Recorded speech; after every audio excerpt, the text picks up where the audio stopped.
지금 보니까 이제 그 가자지구 포함하고 이제 이스라엘에서도 이제 아이들이 죽었고요. 그다음에 요르단강 서안에서 그래서 전부 합치니까 3,457명이 희생된 걸로 돼 있고 그 중에 가자지구가 3,200명이 넘는 그러니까 훨씬 아주 가장 많이 몰려 있습니다. 이게 세이브 더 칠드런 그 분석은요. 지난 3년 사이에 전 세계 한 20여 개 분쟁국에서 그 나온 그 한 해 평균 죽은 아이들 다 합친 것보다 더 많다는 겁니다.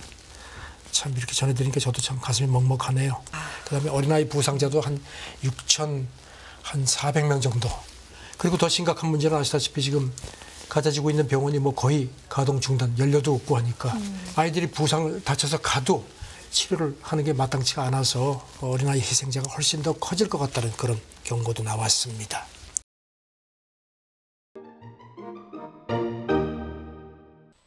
네, 선재규 선임 기자 나와 계십니다. 기자님 어서 오세요. 안녕하세요. 네, 아무래도 전쟁 소식부터 전해주셔야 되겠죠. 업데이트된 내용 어떤 게 있습니까?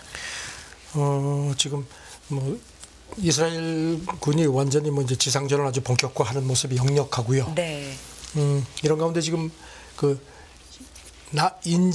인질이 사망한 게 하나 확인됐다는 보도가 나왔습니다. 독일계 20대 여성인데 그때 이스라엘 남부 그 음악 축제 때 하마스가 네네. 그냥 뭐 거의 실신해가지고 영상이 공개됐거든요. 아주 뭐 처참한 모습으로 끌려갔는데 결국 사망한 걸로 뭐 참수당했다는 그런 얘기도 있고요. 이스라엘 외교부도 그렇고 독일 외교부도 확인을 했습니다. 독일 외교부는 그 독일 국적자가 더 있는 것 같다는 얘기를 했고요. 지금 하마스의 인질로 잡혀간 걸 확인된 게 239명이고 이스라엘군 쪽에서는 실종자도 한 40명 정도 된다고 얘기를 하고 있습니다. 네. 이스라엘군이 작전하면서 자기네들이 앞서서 그 하마스 기습 때 붙잡혔던 여군 한 명도 구출했다 이렇게 또 발표를 했습니다. 지금 이스라엘 쪽에서는 작전을 하면서 이 인질을 뭐 데려오겠다고 하는데 그 지금 충돌이 워낙 심각하기 때문에 그 인질 안전에 대한 그 국제사회 걱정들도 많고 바이든 그렇죠. 대통령도 계속 그 민간인하고 인질 안전 문제에 가장 신경을 써달라고 계속 압박을 하는데 네. 지금 뭐 네타냐후 총리는 오늘 새벽에도 하마스하고 전쟁은 절대 중단하지 않는다 뭐 이런 얘기를 거듭 강조를 했습니다. 네. 인질들 소식이 지금 속속 좀 한 명 한 명 전해지고 있는 것 같은데 구호품은 어떤 상황입니까? 그 유엔 그 이집트에서 지금 구호품이 이렇게 그 전 세계 구호품이 내려오는데 아직까지 그 트럭이 그렇게 본격적으로 들어가지는 못하거든요. 그래서 그 구호품들을 쌓아놨던 그 유엔 창고가 털렸다는 얘기가 나왔는데 로이터 오늘 새벽 보도를 보니까 유엔 팔레스타인 난민 구호기구 그 현지 책임자 얘기가 질서가 너무 엉망이어서 구호품 배급을 중단했다고 밝혔습니다. 그러면서도 이 사람들이 뭐 살려고 안간힘을 쓰기 때문에 자기들도 참 가슴이 아프다 얘기를 하는데요. 지금 이 참 현지 참상 문제가 심각합니다. 무질서하기 때문에 중단을 했다라는 얘기고요. 사실 이 무질서라는 게 뭐 탓을 할 것만이 아니라 그렇죠. 살기 위해서 그럼요. 그렇죠. 뭐 네. 그런 분위기가 아닐까라는 생각도 듭니다. 그래서 지금 지상전은 확대가 되고 있는 게 좀 역력한 모습입니까? 이스라엘군 대변인이 어제 그 작전 규모를 확대하고 네. 병력도 더 투입하고 서서히 전진하고 있다 이런 표현을 썼습니다. 그 이제 소셜 미디어 X에 글을 올렸는데요. 네. 그러면서 이제 땅굴 같은 데서 이제 저항하는 그 테러범들 이제 테러범이라는 표현을 씁니다. 이제 이 군이라는 표현을 안 쓰고요. 사살했다. 그리고 지금까지 한 600여 곳을 타격했다는 얘기도 했습니다. 그리고 이제 오늘 새벽 보도를 보니까 이제 가자지구 북쪽에 있는 가장 큰 도시가 가자시티인데 네. 지금 이스라엘이 거기 주민들한테 남쪽으로 가라고 계속 그렇죠. 경고를 해왔죠. 네. 그래서 지금 그 이스라엘 지상군이 거기 도착을 해서 2개 방향에서 들어가려고 지금 시가전을 준비를 하고 있다는 보도가 조금 전에 들어왔습니다. 이제 본격적으로 시가전이 시작되는 거 아닌가 하는 그런 걱정들이 많습니다. 네. 그러니까 최후 통첩을 했다라는 해석들이 좀 그런 있었는데. 셈이죠. 그런 네. 셈이죠. 그래 이런 가운데 지금 그 레바논 헤즈볼라하고 이제 시리아 쪽에서도 계속 공격이 오고 있거든요. 그런데 이제 거기는 이제 아직 본격적으로 그 전투를 하지 않고 있는데 이스라엘군 대변인 얘기는 여기도 뭐 여차하면 우리가 대응할 준비를 다 갖추고 있다 이렇게 강조를 했습니다.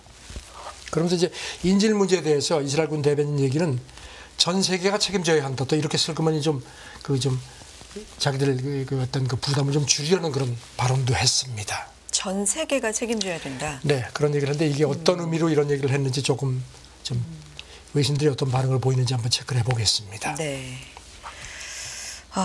네타냐후가 네. 예, 2단계 전쟁 들어간다고 그렇죠. 얘기를 했죠. 그러면서 그래서 이제 가자지구 북쪽을 점령하는 이제 하마스하고 본격적으로 이렇게 하는 모양인데, 그리고 또 가자지구 북부에 이스라엘군이 들어가지고 국기를 이렇게 개양하는 영상도 공개를 했거든요. 그래서 지금 관측은 가자지구 북쪽이 이제 특히 가자시티가 이제 하마스 거점으로 이렇게 지금 알려지고 있는데, 그쪽을 좀 이렇게 하고 남쪽을 차단하는 그런 게. 그래서 이제 영국 시사주간 이코노미스트 분석인데요. 네. 그 가자지구 아시다시피 이렇게 그 지중해 연변에 따라서 이렇게 쭉 길게 되어 길어요. 있죠. 그러니까 네. 이제 그 중간에 브레이즈라는 곳이 있는데, 거기를 지금 이스라엘군이 들어가서 점거를 했다는 겁니다. 그래서 거길 완전히 장악을 해서 가자지구를 남북으로 가르려는 그런 것 같다. 그렇게 되면 이제 그 하마스가 북쪽에 있으니까요. 하마스를 완전히 이제, 그리고 이제 하마스를 계속 공략을 하면서 남쪽에 있는, 뭐냐면 주민들을 전부 남쪽으로 가라 그랬거든요. 그쪽하고 하마스를 분리시키려는 그런 전략을 추구하는 게 아니냐, 뭐 그런 식의. 그렇기 때문에 이제 하마스 영향력이 훨씬 더 떨어진다는 거죠. 그런 걸 추구하는 것 같다는 분석도 나왔습니다. 근데 이제 궁금한 게 남쪽으로 계속 가라고는 하는데 뭐 거기도 공습을 하죠. 그러니까요. 지금. 네. 가는 사람도 있고 뭐 그대로 머물 수밖에 없는 사람도 있겠지만 그렇죠. 병원 같은 경우는 네. 더욱 심각하죠, 지금. 가는 뭐 길이라든가 아니면 상황이 그렇게 되는 건지 좀 가라고만 하는데 어쨌든 글쎄 말입니다. 모르겠습니다. 자, 그런 가운데 어린이들 얘기가 사실은 가장 이런 보도가 좀 마음이 아픈데요. 어떤 네. 얘기 나오고 있나요? 이게 참 그동안에 좀 묻혀 있었는데요. 네. 그 세이브 더 칠드런 그 국제 NGO죠. 그쪽에서 이스라엘하고 팔레스타인 당국에서 나온 집계 같은 걸 이제 종합을 해서 내놨는데요. 지금 무력 충돌 시작되고 이제 3주 정도 됐는데, 그 사이에 가자지구에서 죽은 어린이가 지금 보니까 이제 그 가자지구 포함하고 이제 이스라엘에서도 이제 아이들이 죽었고요. 그다음에 요르단강 서안에서, 그래서 전부 합치니까 조금 전에 나온 집계를 보니까 3,457명이 어린아이가 희생된 걸로 돼 있고, 그 중에 가자지구가 3,200명이 넘는, 그러니까 훨씬 아주 가장 많이 몰려 있습니다. 이게 세이브 더 칠드런 그 분석은요, 지난 3년 사이에 전 세계 한 20여 개 분쟁국에서 그 나온 그 한 해 평균 죽은 아이들 다 합친 것보다 더 많다는 겁니다. 참 이렇게 전해드리니까 저도 참 가슴이 먹먹하네요. 그리고 또 폭격 때문에 지금 뭐 가자지구에 건물들이 많이 붕괴가 되어 있는데 거기 매몰된 걸로 보이는 어린이 실종자도 한 1,000명이 넘는답니다. 그다음에 어린아이 부상자도 한 6,400명 정도. 그리고 더 심각한 문제는 아시다시피 지금 가자지구 있는 병원이 뭐 거의 가동 중단, 연료도 없고 하니까 그렇게 되니까 이제 아이들이 부상을 다쳐서 가도 치료를 하는 게 마땅치가 않아서 어린아이 희생자가 훨씬 더 커질 것 같다는 그런 경고도 나왔습니다. 뭐 영상을 보니까 네. 물론 영상에 있다는 거는 물론 그 아이들은 뭐 불행 중 다행이라고 할까요? 살아 있다는 거지만 어쨌든 말도 잃고 붕대를 감고 그렇게 멍하게 있는 아이들 모습을 좀 보니까 마음이 진짜 아팠는데 세이브 더 칠드런 얘기 엄청나네요. 네. 희생자가. 지금 보니까 뭐 네. 이스라엘에서도 지금 숨진 아이가 한 30명 정도 되고요. 그다음에 팔레스타인 자치정부가 있는 요르단강 서안, 거기도 지금 간헐적인 충돌이 이루어지고 있는데, 거기서도 네. 어린이들이 뭐 한 30명 이상 죽고 한 200명 정도 다친 걸로 되어 있습니다. 지금 세이브 더 칠드런 분석은요, 가자 지역에서 죽은 그 희생자에서 어린이 비율이 한 40% 정도. 네. 그다음에 팔레스타인하고 이스라엘 전역으로 확대를 해도 희생자의 한 3분의 1 정도가 어린아이라는 겁니다. 그래서 이제 여기 세이브 더 칠드런 가자지구 책임자 얘기가 정치보다 사람이 더 중요하다. 먼저 생각해달라. 그다음에 뭐 휴전 막 갖고 밀당을 하는데 어린아이를 계속 이런 식으로 사제에 방치하는 게 말이 되느냐. 이렇게 또 아주 강력하게 일침을 놨습니다. 이 참 어린아이들 이 무슨 죄가 있습니까? 맞습니다. 뭐 희생자에 대한 이야기는 다 안타깝고 마음이 아프지만 이 어린이에 대한 얘기는 좀 차원이 다르게 마음이 먹먹해지는 것 같고요. 자, 이런 가운데 뭐 전쟁으로 인해서 바이든 대통령의 뭐 후속 어떤 다음 행보에 대한 가능성이랄까 뭐 이런 것들에 대한 분석도 뭐 계속 나옵니다. 이제 바이든 그 네. 내년 미국 대선에 이번 전쟁이 어떤 영향, 특히 바이든한테 그렇죠. 어떤 영향을 줄지에 네. 대한 이제 관측들이 많은데 네. 미국 인터넷 매체 악시오스가 이거를 분석을 했습니다. 그러면서 그 바이든이 지금 두 개의 전쟁에 직면을 해 있죠. 우크라이나 전쟁하고 이제 중동 전쟁이죠. 그렇죠. 그게 꼭 그 지미 카터, 이 사람도 민주당이죠. 카터가 재임에 실패를 했죠. 그 재선에 실패를 했는데 그때 그 직전하고 너무 외교적 상황이 똑같다는 겁니다. 그러면서 그 세 가지를 들었는데요. 첫째는 러시아가 그 당시도 러시아가 아프간을 침공을 했던 게 있고, 그 다음에 인질 사태가 심각했고, 그때도 그 원래 그 이란은 팔레비 왕 때 미국하고 우방이었죠. 그러다가 이제 1979년에 이스라엘 혁명이 있고 그때는 뭐 모르시겠구나. 미국 대사관이 점거돼가지고 그때 미국 인질이 많이 붙잡혔었거든요. 뭐 일부 죽기도 하고. 그리고 바로 그해 12월에 1979년 12월에 러시아가 아프간을 침공했습니다. 그런 거하고 지금 상황이 아주 흡사하다는 게 악시오스 분석입니다. 그래서 그리고 여기다가 이제 악시오스는 또 바이든이 당시에 카터처럼 민주당 핵심 지지층인 젊은 진보표가 그 당시도 빠져나갔다는 겁니다. 그때도 그러면서 바이든이 하마스 공격을 받은 그 이스라엘을 강력히 지지를 했죠. 그러다가 이제 최근에서 조금 이제 휴전 쪽으로 좀 돌아섰는데, 그래서 미국에 있는 아랍 무슬림계가 지금 뭐 굉장히 붕괴한다.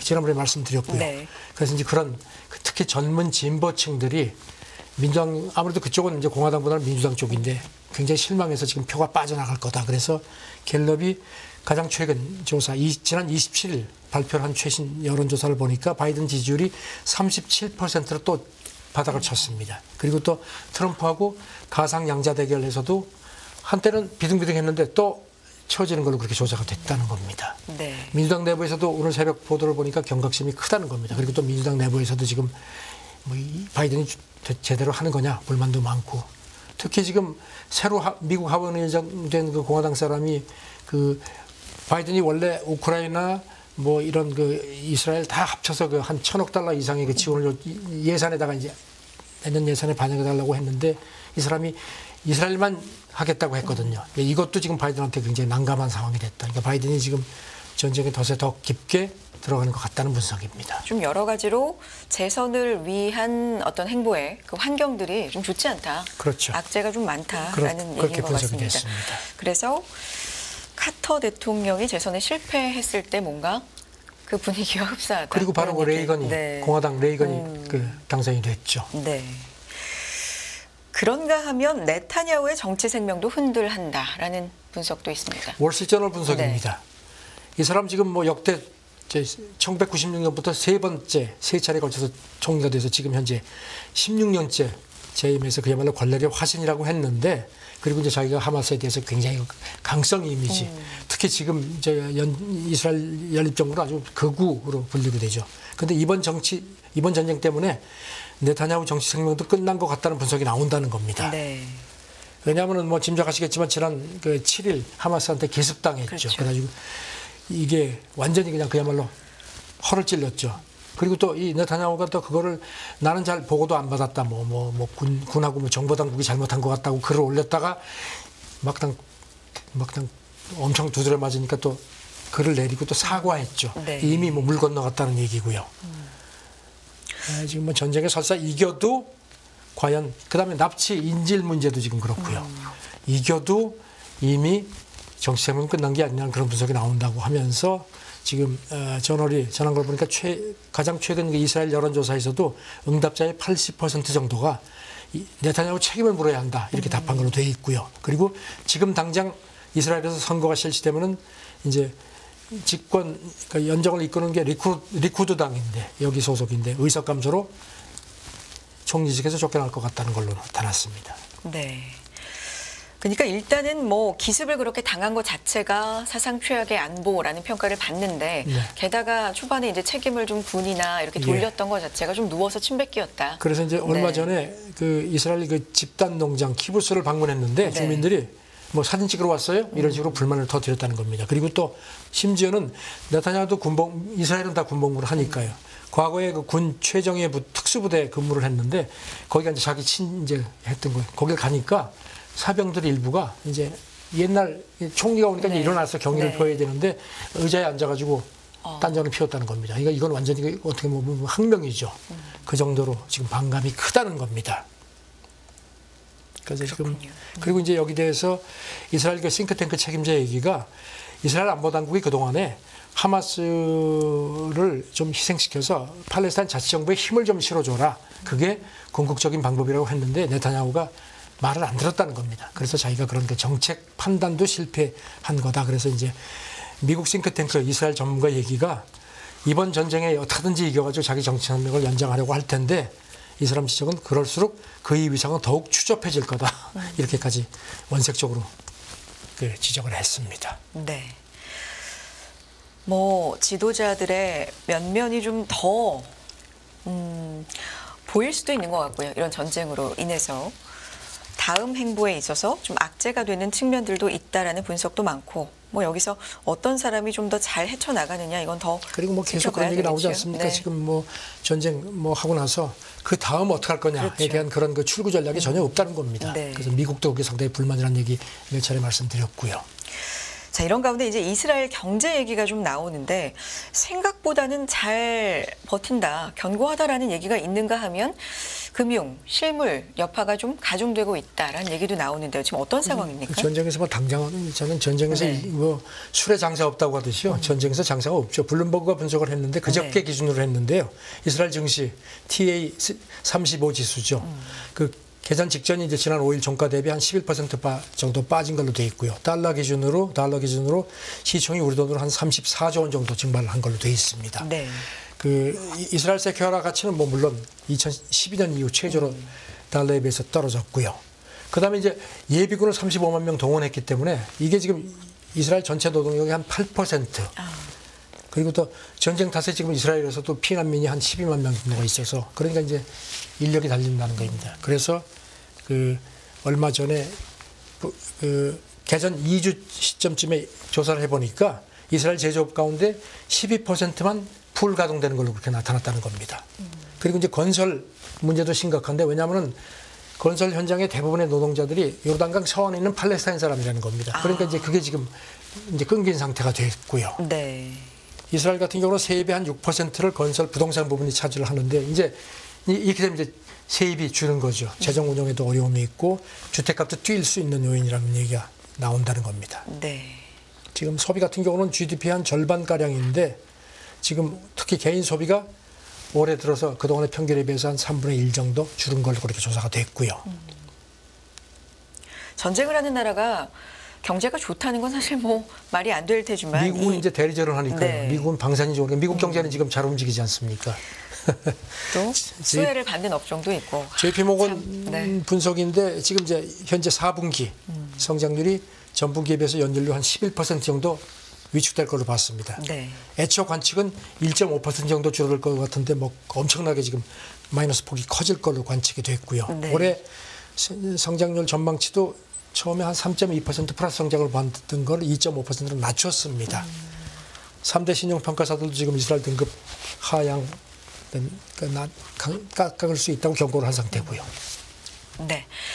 자, 전쟁에 대한 업데이트 얘기는 여기까지 듣고요. 또 새로운 소식 전해주시고요. 이번에는 일본과 미국 뭐 전투기, 외교, 안보 이런 얘기 좀 해볼까요? 어떤 얘기 전해줍니까? 일본하고 호주가 그 이른바 그 상호 파병 협정이라는 걸 맺은 게 있거든요. 그러니까 유사시에 이제 자유대군이 갈 수 있는 상황이 됐습니다. 이게 이제 원래는 지금 미국, 일본은 평화헌법이 아직도 있기 때문에 어떻게 보면 위헌이라는 얘기들이 많거든요. 그런데 작년 말에 그 안보 3대 안보문서 개정하면서 이른바 집단 자유권 확대 얘기가 나왔거든요.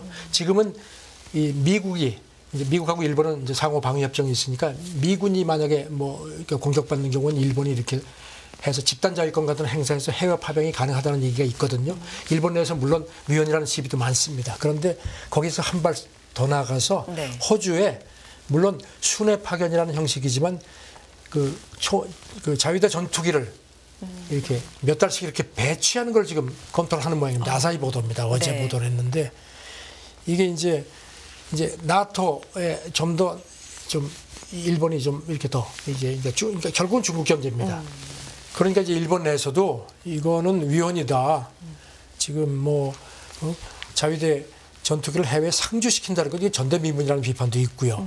그리고 와세대학 법학과 교수 얘기는 집단 자위권을 지금 미국에 왜 적용을 하면 일본이 무력 대입에 말려들 위험이 더 커진다. 안 그래도 지금 대만 유사시에 일본이 말려들 가능성이 크다는 격정들이 많거든요.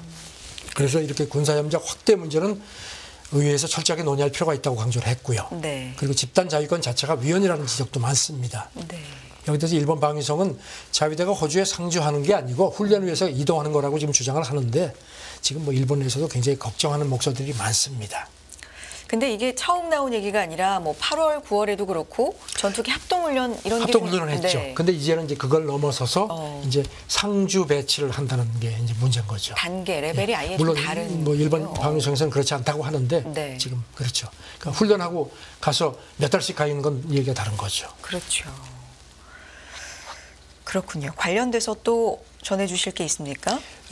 이제 다음 달 중순에 이제 네. 그 샌프란시스코에서 에이펙 정상회담 열리는데 네. 지금 요미우리 어제 보도를 보니까 이른바 2+2 회담을 미국하고 일본이 지금 하는데 이게 2+2는 대개 외교 국방장관이거든요. 네. 그런데 일본하고 미국은 이번에 경제판 2+2를 그러니까 외교 상무 장관 한 걸 지금 조율 중이라는 겁니다. 경제라고 아예 못을 박은 거네요. 그렇죠.